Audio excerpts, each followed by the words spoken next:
Hey guys, I'm John P. And I'm Callie Lewis. All week, we're going to be talking about mobile gaming here at Talk Mobile. But today, we have one very important question. Will mobile gaming kill the consoles? Well, it definitely has for me. I don't know about everybody else. I only play games like on my iPad. How about you guys? Daniel? For me, the console's still alive, but the console itself, I think, is changing its design. Because when I first bought an Xbox years ago, I actually bought it for Netflix, so I can stream, and then the ability to play games was just an add-on. How good is mobile gaming, though? I mean, is it good enough yet, or is it not? It's a compromise. So I'm like Daniel. I bought the Xbox, I bought the PlayStation 3, I bought the Wii, but they're sitting there tethered to my living room, and I have to go buy a game. Most of them, they do downloads now, but for a long time they're cartridge only. The best games are still cartridge only. You have the controllers, you have to bring people there. Mobile gaming is just so flexible. I can play it anywhere. The games aren't as deep, but they're just everywhere I go, and in a second I can download a new one. Phil, let's talk a little bit about controls. Where can they improve? What's going on there? That's always been my thing about console gaming, because you have this controller in your hand, and it's the same thing. They're starting to do it a little bit with TV remotes, right? You've got this flat screen, and you have to look at it. Traditional console controls, you can feel, right? You don't have to look down at them. You know exactly where your thumb's going to go and which shoulder buttons you're going to hit. So for me, that's always been a big difference between console gaming and mobile gaming. I hate little gamepad controls on a flat screen. Can't stand it. But now you have newer things for mobile, like the Moga controller, which is really good. It's not perfect. It's not the same. You still have a little latency involved, and just feel in the way it works. But it's getting really good. NVIDIA has it coming with Project Shield. How about the fact that our mobile devices have a lot of sensors in them that game controllers don't, mm-hmm. and you get games that are location aware and things like that, right? So you could go and play a game in public. And you know what? I'd rather play Need for Speed on my Z10. Even hook it up HDMI to a TV and steer like that, than start playing with remotes. It's just use the sensors. The sensors make gaming awesome. And I think that one of the only things that holds me back is after I podcast. This is a little secret.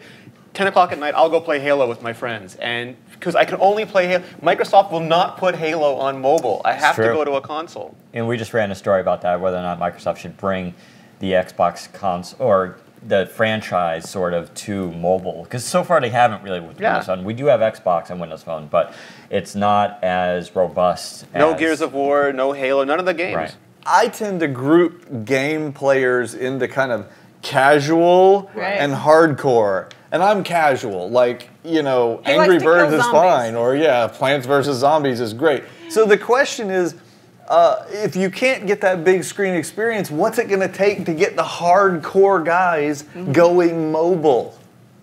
Kill the console. When the money's gone and they're not making consoles anymore, they'll be forced to it. But you're not going to see hardcore gamers just leave consoles. I mean, it's kind of like... well, they won't even leave PC gaming, right? I mean, real hardcore gamers, you would argue, that are still attached to the PC. So could the console die and they'll go to the PC or mobile? Well, they predicted PC gaming was going to die 5 years ago. And it's actually grown, if anything. And it's still... For hardcore gamers, it's the PC, then it's console, and then it goes to mobile. So I don't think you're ever going to actually get hardcore gamers to just give up that and go to mobile. Well, it's Steam just on not Project there. Well, right. Steam's one example. I mean, do you think on the development side, is it worth the production time and the company's time to, on top of making a game and coding a game, to having to throw in this entire mobile aspect? And because not that you're not in a box with a traditional console, because that's a very finite set of hardware right there, and mobile is changing so much. So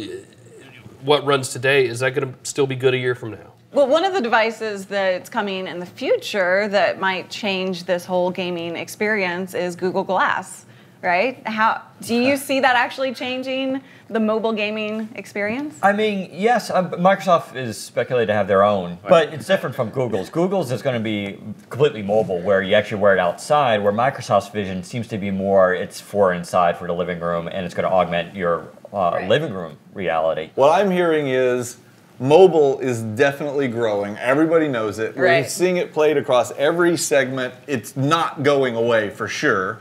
But it doesn't sound like anyone thinks that consoles are really going away either. You've heard from the experts here at Mobile Nations, but now we want to hear from you guys. It's time for you to chime in by leaving a comment below. That's right. Hit it down below, and we will see you next time. I'm Callie Lewis. I'm John P. Bye.